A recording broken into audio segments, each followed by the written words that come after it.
Чувашское региональное отделение партии «Единая Россия» возглавила депутат Государственной Думы Алена Аршинова. Сегодня это решение было принято на 30-й конференции рекотделения.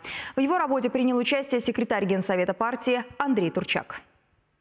Алену Аршинову с Чувашией партия связала почти 8 лет назад. Она стала представлять республику в Государственной Думе по партийному списку. За это время ей удалось воплотить в жизнь немало партпроектов. В Чувашии активно развернулось строительство детских садов и школ. По словам Алены Аршиновой, все программы вовремя и в полном объеме удалось воплотить благодаря слаженной работе всей команды. Сделано немало, а предстоит еще больше.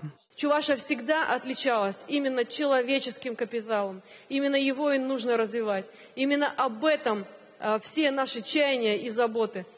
Всегда так получалось, что региональное отделение нарезало мне задачи для того, чтобы я их выполняла. Поэтому я не вижу для себя ничего нового, только больше ответственности.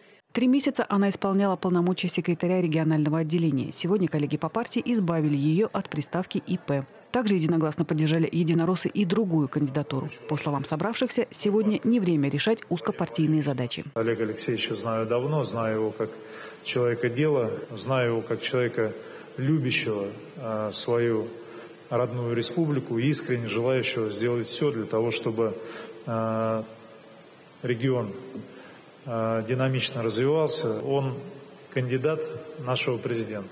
Поэтому никакой толики сомнений у нас не было, когда на заседании Президиума Генсовета мы принимали решение о поддержке его кандидатуры. И с этим же я хотел обратиться к вам. Нам важно двигаться вместе, нам важно сформировать единую команду. Это для меня очередной знак для того, чтобы углублять, расширять и более тесно работать для того, чтобы решить все эти задачи, которые мы с вами сформулировали. Светлана Позднякова, Владимир Синдеев, Вести Чувашия.